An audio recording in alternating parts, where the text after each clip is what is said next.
안녕하십니까. 공작권 TV 그레이트 게임 최수영입니다. 오늘도 저희 방송을 시청하시는 전국 방방곡곡의 국민 여러분들, 또 해외에 계시는 동포 여러분들께 감사의 인사를 전합니다. 오늘은요, 조세 공산주의, 의료 공산주의 제목하에 여러분들께 말씀을 여쭙고자 합니다. 자, 부제목으로 조세 공산주의와 의료 공산주의에 물을 들은 대한민국이라는 부제목입니다. 안녕하셨습니까? 자, 오늘은요, 제가 이제 국민 여러분들과 함께 조금 더 한 걸음 나아가서 조세 공산주의가 무엇인가, 또 의료 공산주의가 무엇인가, 이 점에 대해서 설명을 드리고자 합니다. 자, 요즘 보시면요, 각종 4대 보험이다, 세금이다, 공공요금, 물가, 너무 한꺼번에 올라서 삶이 매우 어렵다고들 알고 계십니다. 너무 힘이 드니 정부에서 무상복지 한다고 하면서 보조금 나눠준다 할 때 이런 소리가 반갑게 들리시지 않습니까? 이 모든 것이 바로 조세 공산주의의 전형입니다. 각종 세금, 4대 보험을 포함한 준조세, 공공요금, 물가 등을 올려서 주권자인 국민을 가난하게 만들고 정부의 보조금에 연명해서 살아가도록 만들어 국민을 노예화하고자 하는 전략인 것입니다. 주권자인 국민의 돈 쓸 자유, 돈 쓸 권리, 즉 소비 주권을 빼앗아 가고 국민을 노예로 만들면서 부정선거로 당선된 부패 정치인들이 정부를 구성하고 거기에 기생하고 있는 서울대학교를 비롯한 인류대학 출신의 판검사들, 또 서울대학교 출신이나 또 인류대학의 공무원, 또 언론인, 또 학자, 이런 자들이 야합해서 전 국민의 40%가 노예였던 조선시대, 즉 중세 봉건 시대로 돌아가고자 하는 것이 바로 조세 공산주의인 것입니다. 이것은 보수 정권과 좌파 정권에서 연속성을 가지고서 진행되어 왔습니다. 보수 정치인과 좌파 정치인이 한 통속이다, 이런 뜻이 되겠습니다. 서울대학교 출신 공무원들은 정권이 바뀌어도 지속적으로 출세를 하고 있으니 모두 공범이라 해야 하겠습니다. 이러한 전략은 유대 금융자본을 등에 엎은 각국의 글로벌리스트, 딥스테이트들이 개별 국가와 개별 민족 문화를 해체하여 세계 단일 정부로 만들기 위한 공작의 일부분인 것입니다. 국내에서 중산층을 어떻게 무너뜨려서 노예로 만드는지 말씀드리겠습니다. 헌법 제23조 1항은 모든 국민의 재산권은 보장한다 라고 되어 있습니다. 국민들께서 부동산을 구매하실 때에 이미 취등록세를 모두 내셨기 때문에 매년 정부에 토지 사용료를 내는 종부세는 위헌인 것입니다. 헌법에 명시된 사유재산을 정부가 임의대로 약탈해가는 것이 바로 종부세인 것입니다. 종부세는 부동산 주인이 정부에 월세를 내는 중국 공산당의 토지 공유제를 한국적인 표현에 바꿔놓은 것에 불과합니다. 추미애가 노래를 부르고 다니던 중국식 토지 공개념을 노무현 때 시행하였던 것입니다. 증여세, 상속세, 양도세 또한 같은 맥락에서 살펴볼 수 있겠습니다. 국민 여러분께서 재산을 형성하시는 과정에서 각종 세금을 이미 모두 내셨습니다. 내 재산을 내가 마음대로 자식에게 주거나 형제에게 주거나 남에게 주거나 그런 부분은 정부가 간이할 바가 절대 아닌 것입니다. 이 또한 개인의 사유재산을 인정하지 않고 있는 위헌입니다. 상속세 또한 정부가 내 형제도 아니고 또 내 부모도 아니면서 부모님 유산 가운데 최대 50%까지 가져가는 것은 세금이 아니라 뭐다? 약탈입니다. 상속을 3번만 하면 국민은 알거지가 됩니다. 멀쩡한 기업을 상속세 내려고 팔아야 하고 상속 3번만 하면 남은 돈 또한 정부가 다 가져가게 되니 결국 빈 털터리가 되는 것입니다. 국민들이 납득하지 못할 세금을 만들어 놓고 국민들이 거짓말을 하게 만들고 또 세금을 못 내면 결국 범죄자로 전락하게 되는 것입니다. 이러한 식으로 중산층을 무너뜨려서 정부의 보조금에 의존하여 살게 만들면 그 국민들이 그대로 노예가 되는 것입니다. 따라서 조세 공산주의에 저항하여 조세 민주주의를 지키기 위해서 우리는 조세 민주화 운동을 해야 하는 것이죠. 헌법 제23조 1항에 명시된 개인의 사유재산 조항을 지키기 위해서 종부세, 상속세, 증여세, 양도세 이 4가지 세금에 대한 폐지 운동을 해야 하고 이를 조세 민주화 운동이라고 불러야 할 것입니다. 이것은 조세 저항이 아니라 헌법 정신을 지키는 바로 헌법 준수 사항이기 때문에 국민 모두가 조세 민주화 운동에 동참을 하셔야 합니다. 이 밖에도 술값, 담배값, 기름값, 가스값 이 안에도 각각 부가가치세가 10% 이외에도 주세, 교육세, 유류세 등 각종 이중과세들이 줄줄이 들어 있습니다. 박근혜 정부 당시 담배값이 2,500원에서 4,500원으로 인상되었는데 4,500원 안에 포함된 세금은 무려 3,323원이라고 하는 것입니다. 맥주값도 2,500원짜리 한 병에 절반 이상이 각종의 세금의 결합 부분이 되겠습니다.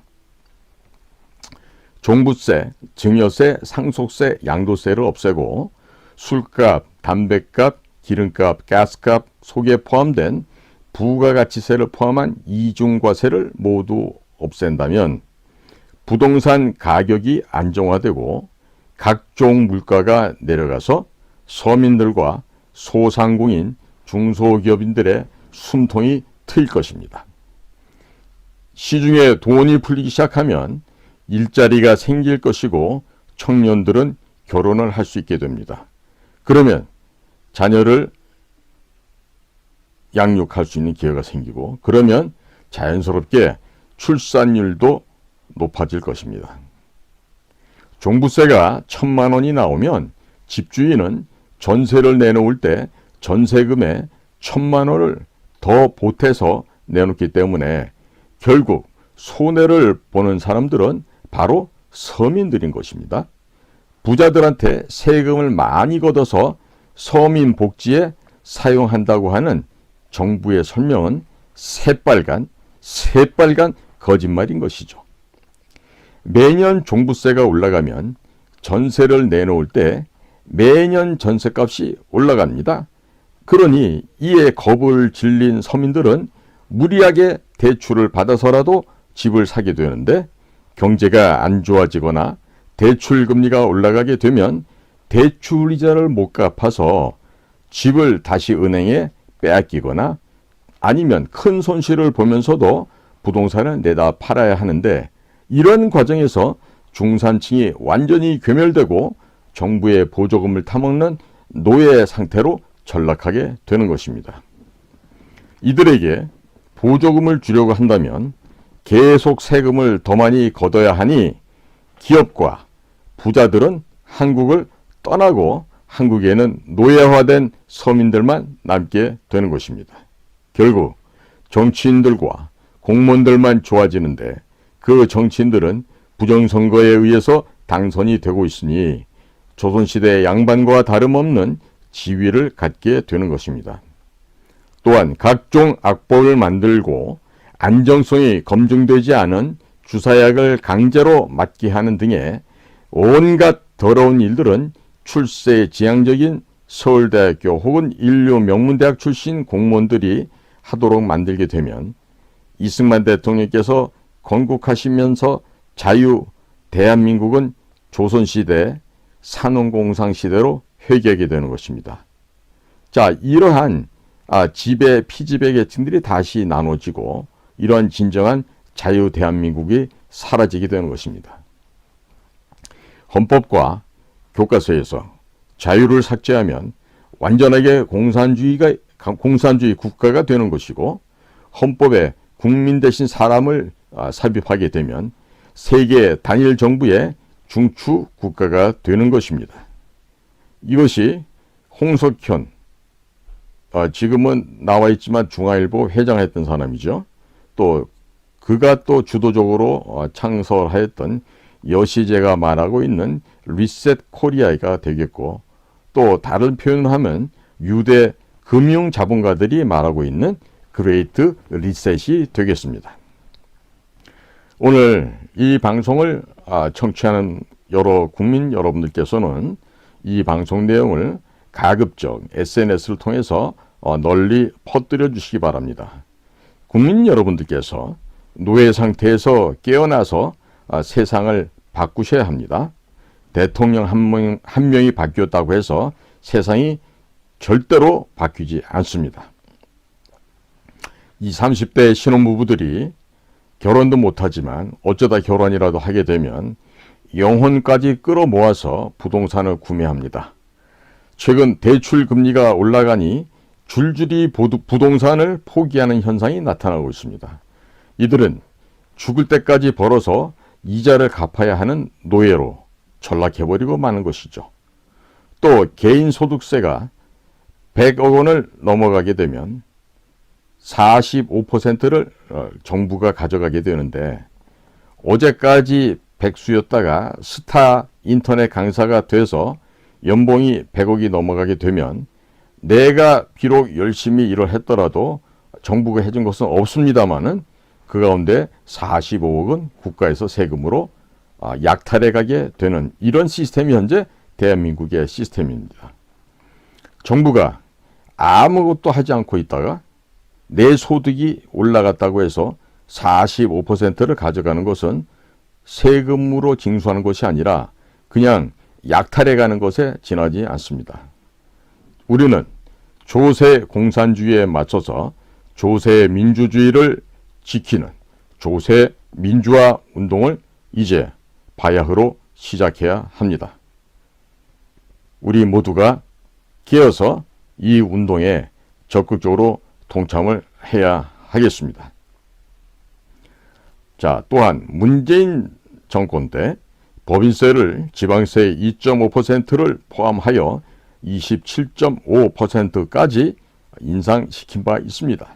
그리고 52시간 근로제를 시행하고 최저임금을 급격하게 인상하였고, 민노총의 불법 폭력 집회를 모두 방치하여 기업들이 많은 숫자가 해외로 떠나버렸습니다. 그뿐만이 아니라 전염병, 중국에서 발생한 그 역병 사태를 악용하여 거리두기를 한다고 가게 영업을 방해하는 등의 행위로 많은 자영업자들이 가게 문을 닫았고 거리에 나와 앉았으며 정부 보조금을 의존하게끔 만들었습니다. 이 가운데는 자살하신 분들도 있습니다.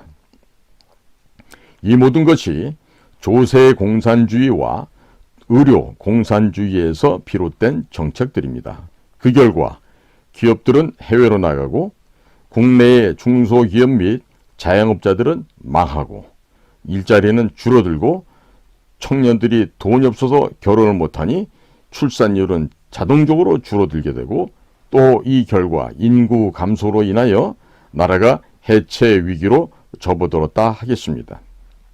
자, 여기에 설상가상으로 민주당은 여성가족부를 앞장 세워서 남녀 갈등을 유발시켰고, 정의당은 낙태죄 폐지에 앞장을 서서 헌법 불합치 판결을 받아냈습니다.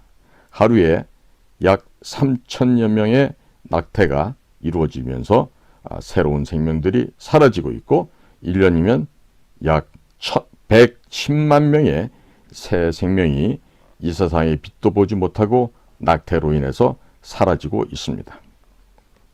유대 금융 자본, 딥스테이트의 인구 감축 계획을 그대로 실행하고 있는 것이 민주당과 정의당입니다. 그리고 싸우는 척하면서 들러리만 서주는 것이 국민의힘입니다. 국민의힘은 2009년에 중국 공산당과 업무교류 협약을 맺은 중국 공산당 하부 조직이지 보수정당이 아닙니다. 즉 중국 공산당 조선 총독부의 1중대, 2중대가 대한민국의 여당, 야당들인 것이죠. 국민 여러분, 이런 점에 대해서 착각하시면 큰일이 납니다. 그래서 계속해서 조세 공산주의가 미국과 유럽을 어떻게 망가뜨렸는지에 대해서도 말씀을 드리고자 합니다. 그들이 만든 기관에는요, 영국의 정보기관은 MI6, 미국의 정보기관인 CIA, 또 미국 연방준비제도 이사회, FRB라고 하죠. 이런 것들이 있습니다. 미국의 연방준비제도 이사회, FRB는 한국은행과 같은 미국의 국책은행이 아닙니다. 유대 금융자본이 만든 달러 화폐를 발행하는 민간 기업이고 여기에 이사들은 모두 영국계 사람들로 구성되어 있습니다. 자, 미국 정부가 전쟁을 일으키게 되면 FRB에서 전쟁 자금을 빌려오고 또 그에 대한 이자를 지급하게 됩니다. CIA가 전쟁을 기획하고 미군이 전쟁을 수행하면 미국 정부가 전쟁 자금을 유대 금융자본이 만든 FRB에서 빌려오고 이자를 지급하게 되니 미국 국민들은 점점 가난해지는 것이고 미국 정부는 파산 위기에 처해 있으며 유대 금융자본이 미국인들이 벌어서 낸 세금을 모두 가져가고 있는 것입니다. 미국 정부는 지속적으로 세금을 인상해야 했었고 각종의 물가가 오르니 결국 기업들이 모두 떠나고 국민들은 가난하게 되었습니다. 이미 미국 정부와 미국 국민들은 유대 금융자본의 노예가 되어버리고 말았습니다. CIA는 끊임없이 주적을 만들고 미군은 끊임없이 전쟁을 하고 미국 정부는 전쟁 자금을 FRB에서 빌려오는 구조가 지난 수십 년 동안 반복되어 왔던 것입니다. 정보기관 안에는 늘 선과 악이 함께 공존합니다. MI6나 CIA, 미군, 이들 안에도 국가에 충성하는 사람들이 많이 있습니다마는 반면에 악한 사람들도 일부 존재하고 있는 것입니다. 이 극소수의 악인들이 전 세계를 속이고 전쟁을 해서 돈을 벌 목적으로 끊임없이 거짓말을 언론에 흘리게 됩니다. 자, 현재도 우크라이나가 전쟁에서 이기고 있다고 유럽과 미국의 언론들은 선전하고 있지만 우크라이나에서는 25만 명 이상이 사망한 것이고 러시아에서는 1만 5천여 명이 사망했다고 하는 이스라엘 모사드와 또 양심 있는 언론들이 이미 보도를 시작하고 있습니다.